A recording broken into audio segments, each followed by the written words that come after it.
शिवाय। हर हर महादेव, जय शिव शंभु, ओम नमः शिवाय। निषाद चरित्र। प्राचीन काल में एक बील एक वन में अपने परिवार के साथ निवास करता था। उसका नाम जो है गुरुद्रोह था और उसका पेशा चोरी करता था। वन में पशुओं का वध करना था। एक बार शिवरात्रि का पर्व आया। उस दिन जो उसके घर में कुछ भी भोजन सामग्री नहीं थी। उसके परिवार के सब सदस्य भूखे थे। सब सदस्यों ने उससे कहा कि कुछ भोजन सामग्री लाओ, हम सब भूखे हैं।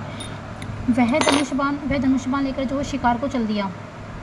भाग्य से उस दिन जो शाम तक वन में जो घूमने पर भी जो उसे कोई जानवर जो शिकार के लिए जो दिखाई नहीं दिया। रात हो जाने पर वह जो बहुत व्याकुल हो गया। वह सोचने लगा कि खाली हाथ कैसे लौटूं, परिवार के सदस्यों को तो खाने के लिए क्या दूंगा। बहुत सोच विचार करने के बाद वह तालाब के किनारे एक बेल के वृक्ष पर रात बिताने के लिए बैठ गया तथा उसने जब एक पात्र में जल भी रख लिया। उसने सोचा कि रात में जब कोई पशु जल पीने को आएगा तभी मैं उसका शिकार कर लूंगा। रात्रि के प्रथम पैर में एक हिरनी जल पीने के लिए तालाब पर आई। बेल ने उसका शिकार करने के लिए धनुष पर बांध चढ़ाया। धनुष पर बांध चढ़ाते समय कुछ जल और तथा बेलपत्र झड़कर नीचे गिर पड़े। बेल के भाग्य से उस बेल के जो वृक्ष के नीचे शिवजी का ज्योतिर्लिंग स्थापित था। इससे अनजाने में ही जल और बेलपत्र ज्योतिर्लिंग पर गिर पड़े। इस प्रकार जो भील के द्वारा शिवजी का रात्रि के प्रथम पहर में पूजा हो गई। इससे जो अनजाने में ही भील के पापों का नाश हो गया। भील के धनुष की जो टंकार सुनकर जो हिरनी ने कहा, तुम यह क्या करना चाहते हो। भील ने कहा कि मेरा परिवार भूखा मर रहा है, मैं जो है उन्हें भोजन देने के लिए जो तुम्हारा शिकार करना चाहता हूँ। यह सुनकर हिरनी बोली, तुम बहुत अन्यायी हो, तुम्हें जरा भी दया नहीं आती। यदि मेरे सांस से तुम्हारे परिवार की भूख मिट जाए तो मेरा यह शरीर धन्य है। दूसरों के कष्ट निवारण से ही जीव प्रशंसा के योग्य हो जाता है।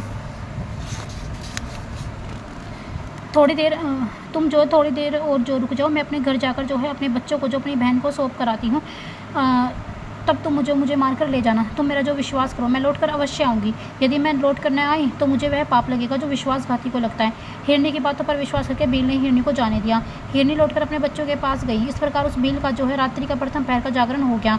इसके पश्चात उस हिरनी की जो बहन उसे ढूंढती हुई वहां पहुंची जहाँ पर भील बेड़ पर जो बैठा हुआ था। उसे देखकर भील ने तुरंत अपना धनुष पर बाण को चढ़ाया। बाण चढ़ने से दोबारा बेलपत्र और पानी शिवलिंग पर गिर पड़े। इस प्रकार उस भील का जो है रात्रि के दूसरे पैर का पूजन हो गया। धनुष के जो टंकार सुनकर वह हिरनी बोली, हे भीलराज, तुम यह क्या करने जा रहे हो। भील ने उससे भी वही बात हिरनी से कही थी। इस पर हिरनी ने कहा कि हे भीलराज, थोड़े समय के लिए मुझे घर जाने की आज्ञा दे दो, मैं अपने बच्चों को देखकर अभी आ जाऊंगी, नहीं तो मेरी प्रतीक्षा करते रहेंगे। भील ने जो उससे भी जो जाने की स्वीकृति दे दी। इस प्रकार जागते जागते भील का रात्रि का दूसरा पैर जागरण के रूप में व्यतीत हो गया।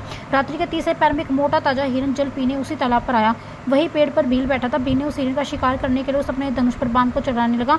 इस पर भी जो शिवलिंग पर जल व बेलपत्र गिर पड़े। इससे भील का जो है तीसरे पैर की शिव पूजा अनजाने में हो गई। हिरन ने जो है उसके चढ़े हुए बाण को देखकर पूछा, यह जो आप क्या करने जा रहे हो। भील ने उसे भी जो है वही उत्तर दिया जो उसने पहली हिरनी को दिया था। इस पर हिरन ने जो है बड़ी अनुनय विनय करके कहा, हे भीलराज, मैं जो है अपने बच्चों तथा पत्नियों को समझा बुझा कर अभी आता हूँ। मैं जो शपथ पूर्वक कहता हूँ कि मैं जो लौटकर तुम्हारे पास अवश्य आऊँगा। भील ने उसे भी जाने दिया। इस प्रकार जागरण करते हुए भील का रात्रि का पहर तीसरा पैर भी व्यतीत हो गया। जब दोनों हिरनी और हिरन घर पहुंचे तो सबने आपस में अपना अपना समाचार सुनाया। तीनों ही भील के पास शपथ खाकर आए थे, अतः तीनों ही अपने बच्चों को समझा बुझाकर भील के पास चल दिए, परंतु उनके साथ जो उनके बच्चे भी चल दिए। इस तरह हिरन का पूरा परिवार भील के पास पहुंच गया। भील ने जो उन सबको आया देखकर अपने धनुष पर झट से बाण चढ़ाया। इससे कुछ जल और बेल पर जड़कर पुनः नीचे शिवलिंग पर गिर गए। इससे भील के मन में ज्ञान पैदा हुआ। यह रात्रि के चौथे पहर का जो पूजन था।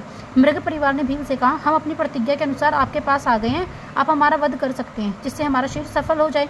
इस पर शिवजी की प्रेरणा से भील सोचने लगा, मुझसे तो अच्छे यज्ञानी पशु हैं जो परोपकार परायण होकर अपना शरीर मुझे भेंट कर रहे हैं, और एक मैं हूँ जो मानव शरीर पाकर भी हत्यारा बना हुआ हूँ। इस प्रकार सोचकर वह भील बोला, हे मृगियों, आप लोग धन्य हैं, मैं आपका वध नहीं कर सकता, तुम निर्भय होकर घर लौट जाओ।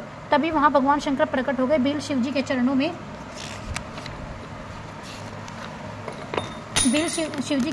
में जो है गिरकर उसकी जो है भक्ति का आशीर्वाद मांगने लगा। जय शिव शंभु, हर हर महादेव मांगने लगा। तो शिवजी ने उसे जो है शिवजी ने श्रृंगवेरपुर की श्रेष्ठ राजधानी में बेचकर भगवान श्री राम के साथ मित्रता होने का आशीर्वाद दिया। बाद में वह निषाद श्री राम जी की कृपा से मोक्ष को प्राप्त हुआ। इस प्रकार ये शिवरात्रि की महिमा का फल था। यह व्रत जो महान फलदायक है। ऋषि कहने लगे, हे सूत जी, आप कृपया हमें मुक्ति का स्वरूप समझाइए। सूत जी बोले, हे ऋषियों, शिवरात्रि का व्रत करने से सभी तरह के पापों का निवारण हो जाता है। इससे उत्तम सुखदायक, स्वरूपे, सालोक्य, सायुज्य, ये चारों इसी प्रकार की जो मुक्ति मिल जाती है। धर्म, अर्थ, काम आदि तो ब्रह्मा विष्णु आदि देवता दे सकते हैं, परंतु मुक्ति प्रदान करने का काम तो भगवान शंकर का ही है। भगवान शंकर ही परमात्मा स्वरूप है। वे ब्रह्मा है, वे विज्ञान में अव्यय है, सर्वद्रष्टा, ज्ञान लंबे है। केवल्य नाम की एक और मुक्ति है जो बड़ी कठिनाई से प्राप्त होती है। भगवान शंकर के दो रूप है, एक शकल और दूसरा निष्कल। इसे ब्रह्मादि देव भी नहीं जानते हैं। भगवान शंकर जो है अविनाशी है, उनका स्वरूप मन और वाणी से परे की वस्तु है। भगवान शिव ही पूर्ण परमात्मा है। मुक्ति के लिए ज्ञान मार्ग द्वारा ही शिव जी का भजन श्रेष्ठ कहा गया है। इसके द्वारा ही शिव जी भक्त के अधीन हो जाते हैं। वह प्रेम का अंकुश, प्रेम लक्षण भक्ति कहा जाता है। यह भक्ति गुण सहित अनेकों प्रकार की होती है। इसका वर्णन करना बहुत ही कठिन है। हर हर महादेव। जय शिव शंभू। जय महाकाल, जय महाकाल, जय महाकाल।